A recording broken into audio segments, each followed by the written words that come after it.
Olá pessoal, estamos aqui para mais um vídeo falando sobre a prova do Enem. Dessa vez nós vamos comentar o tema de 2024. Só lembrando, né, que toda semana o canal Enem Atualidades lança, né, um vídeo falando sobre as provas antigas do Enem. E depois que acabarem as provas eu vou fazendo sobre temas diferentes. Mas a ideia desses vídeos é que vocês aprendam a produzir o seu projeto de texto, né? Porque fica muito mais fácil, né? Imaginem o texto de redação como se ele fosse um quebra-cabeça, né? E aí vocês precisam, no quebra-cabeça, quando vocês recebem, vocês já têm as peças montadas, né? A redação vocês precisam montar as peças, né? Criar essas peças para depois juntá-las. Então, se vocês saírem escrevendo na cabeça de vocês, a chance de não conseguirem atingir o objetivo de ter um resultado maior na prova é muito maior. Então, se vocês conseguirem estruturar a redação de vocês, montarem um quebra-cabeça para depois fazerem um texto, fica muito mais fácil. Então, o que eu vou fazer aqui nesses textos para com vocês é ensinar vocês a montar um projeto de redação. Tudo bem? Só lembrando, pessoal, existe um vídeo aqui no canal que fala sobre a estrutura da redação.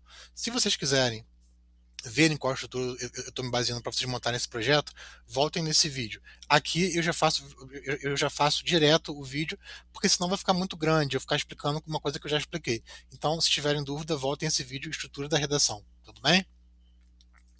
O tema que eu vou falar hoje é o tema aqui da redação de 2024 do Enem, que é Desafios para a Valorização da Herança Africana no Brasil. Bom, pensem nesse título e imaginem que vocês vão fazer uma prova e tem que fazer um tema sobre essa redação. A primeira coisa que eu recomendo a vocês: quais são as palavras-chave do tema? Por que eu recomendo que vocês encontrem as palavras-chave do tema? Porque se vocês encontrarem as palavras-chave, vocês evitam um grande risco da redação, que é o quê? A fuga do tema ou o tangenciamento do tema. Então, se vocês souberem quais são as palavras-chave, vocês conseguem abordar o tema de forma total. Por exemplo, desafios para a valorização da herança africana no Brasil. Eu marquei a palavra desafios, valorização, herança africana e Brasil. Então vocês sabem quais são o que vocês devem se guiar, no que vocês devem guiar para produzir a redação de vocês, né? Tem que falar sobre valorização, tem que falar sobre herança africana, falar sobre o contexto brasileiro e falar sobre os desafios. Quais são os desafios para valorizar essa herança africana? Tudo bem? Então, pessoal, sempre procurem fazer essa marcação das palavras-chave. Então, né, vocês primeiro precisam encontrar qual será a sua tese, né? A tese é a ideia. Qual ideia vocês irão defender nesse texto, né?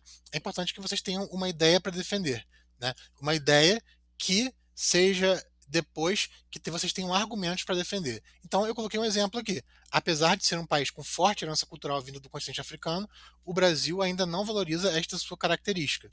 Então, né, coloquei esse problema aí do Brasil de não valorização da herança africana. Agora, eu preciso argumentar por que eu acredito nessa tese.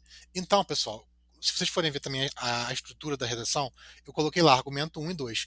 Não é obrigatório que vocês coloquem só dois argumentos, né? Vocês podem colocar três. Mas lembrem-se do seguinte: quanto mais argumentos vocês colocarem na introdução de vocês, porque na introdução vocês precisam falar a tese de vocês e precisam citar, enumerar o que vocês irão argumentar.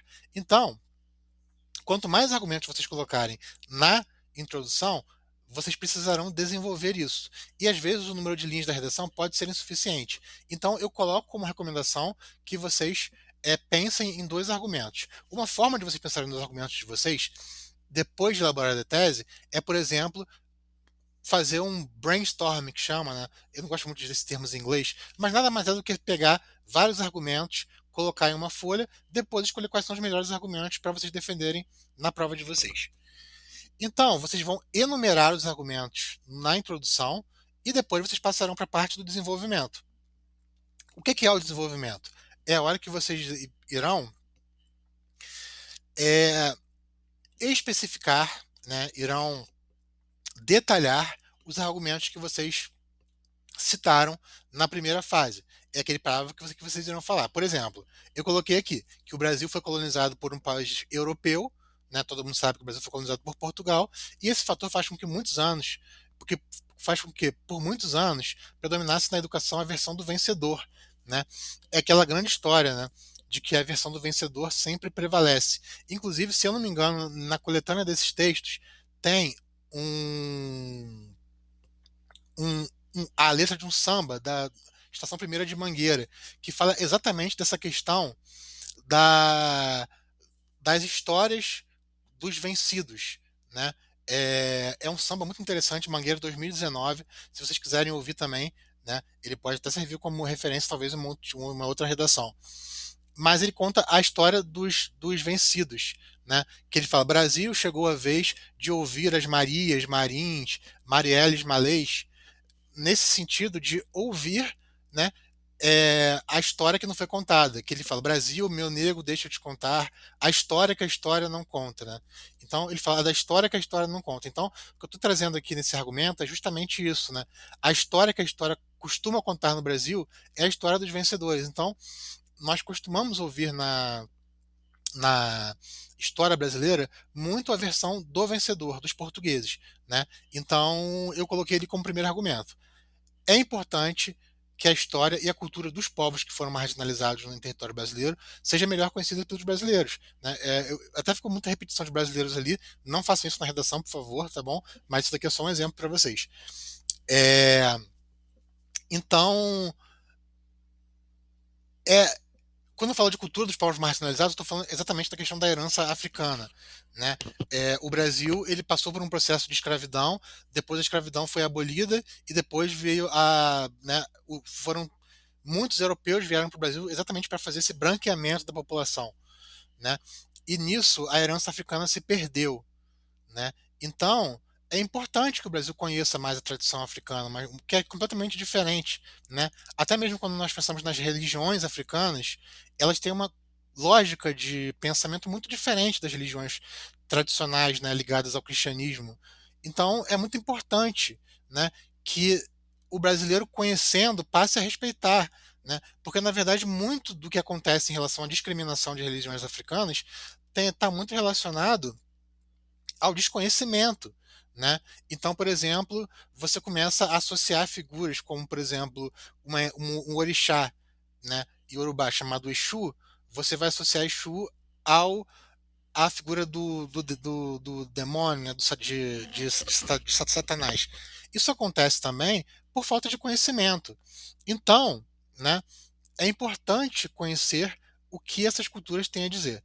E, pessoal, só deixando claro para vocês, é, o Enem tem uma característica muito importante, que é o conhecimento sociocultural que vocês têm. Né? O que é o conhecimento sociocultural? É o que vocês já leram na sua vida, os filmes que vocês veem, as músicas que vocês ouvem, que vocês conseguem relacionar isso ao texto. Tudo bem? Sendo que pegar uma parte da coletânea de texto e colocar no texto de vocês não conta como conhecimento sociocultural. Então é muito importante que vocês mantenham leituras, que vocês vejam filmes, né? Eu sei que nessa época de vestibular é muito difícil porque a gente fica muito ligado na prova do vestibular. Mas assim, procurem ter o tempo de descanso de vocês. E se vocês puderem assistir filmes, talvez leiam um livro na hora que vocês estiverem indo dormir, leiam um livro rápido, entendeu?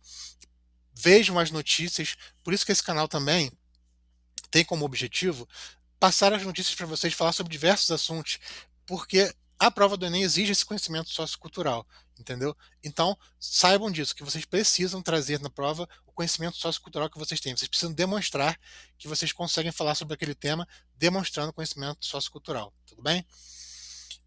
E para finalizar esse vídeo, a conclusão.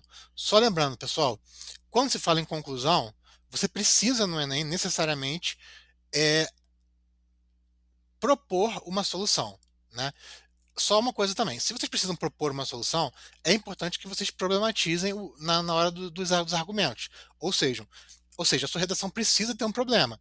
Eu, por exemplo, coloquei na minha redação um problema, que a herança africana ela é desvalorizada no Brasil, né? Isso é um problema. E aí, como fazer, né? Qual é a solução que pode ser dada para resolver isso? E aí, fiquem ligados, porque o Enem ele se baseia em 5 perguntas básicas. Se vocês conseguirem memorizar, eu não gosto muito de falar de decorar, né, mas é uma lógica. Mas se vocês têm que saber, né, qual é o parâmetro para uma conclusão perfeita. Se vocês conseguirem saber esses 5 requisitos, né, e colocar ele na prova, vocês estão muito próximos de uma nota máxima na competência 5, né? E isso vai aumentar a nota de vocês. Então tenham em mente esses 5 critérios, que são ação, quem deve, que ação deve ser tomada para a solução seja alcançada. Eu coloquei aqui um exemplo, inserção da história africana em todos os níveis do ensino básico e médio brasileiro, né? Ou seja, que a história africana comece a ser contada nesses níveis de ensino, para que o aluno tenha desde o início contato com a história africana e não só com a europeia. Né? Também tenha contato com a europeia, mas também tenha contato com a africana. Né? Quem deve executá-la? Coloquei ali o Ministério da Educação, porque o responsável a nível nacional pela educação é o Ministério da Educação. Então eu coloquei ali, né, como viabilizar essa solução. Aí eu coloquei uma coisa que é mais específica, por meio da Base Nacional Comum Curricular, que é o que define o que cada nível de educação vai aprender, as habilidades que cada nível de educação vai ter. Né? Aí eu coloquei como um exemplo. Qual efeito ela pode alcançar? Maior conhecimento do que a herança africana trouxe para a cultura brasileira, né? Então, primeiro você conhece, porque quando você conhece a história, você sabe mais, né, quais foram as influências, né? Quais são as influências da cultura africana, né, no Brasil. E são diversas, né? São diversos exemplos, né, da influência que a cultura africana tem no Brasil, até na música, assim, não só na música, mas em vários lugares. A música é só um exemplo deles, né? Qual outra informação pode ser acrescentada para detalhar a proposta? Em relação aos 4 itens que eu falei, ação, quem, como e efeito, vocês precisam detalhar um desses itens, né? Que é o quê? É o ir mais a fundo. Então eu coloquei um exemplo aqui. Ministério da Educação, ou seja, quem responsável por resolver as questões relacionadas à educação no país. Eu detalhei o que o Ministério da Educação faz. Por que eu escolhi o Ministério da Educação? Entendeu? Então, tenham em mente, né, que é importante saber essa estrutura da conclusão. Porque se vocês conseguirem abordar esses 5 itens, vocês estão muito próximos de conseguirem uma nota máxima na competência 5, o que vai conseguir aumentar a nota de vocês depois. Tudo bem? Então, pessoal, é isso, tá bom? Eu pretendi aqui explicar para vocês como montar essa estrutura, porque depois vocês farão esse esqueleto, né, com todos esses itens. Depois vocês farão para montar o texto de vocês, vocês só colocarão tudo em ordem, colocando certinho, né, ligando as partes do texto, que é importante também para a competência 4, por exemplo. Irão, né, fazer essa grande junção desse quebra-cabeça. Tudo bem? Então, eu espero que eu tenha ajudado vocês um pouco isso. Eu vou fazer isso muitas vezes durante esse ano. Mas a ideia justamente é essa, né? A ideia é essa de montar as partes do texto para que depois vocês consigam juntar e montar o texto de vocês. Tudo bem? Espero que tenham gostado do vídeo. Se gostaram, curtam esse vídeo, compartilhem com os amigos, curtam o canal e fiquem ligados, porque sempre vão ter coisas novas aqui sobre conhecimentos gerais, sobre coisas que vocês podem falar, entendeu? Na prova de vocês. Muito obrigado, pessoal.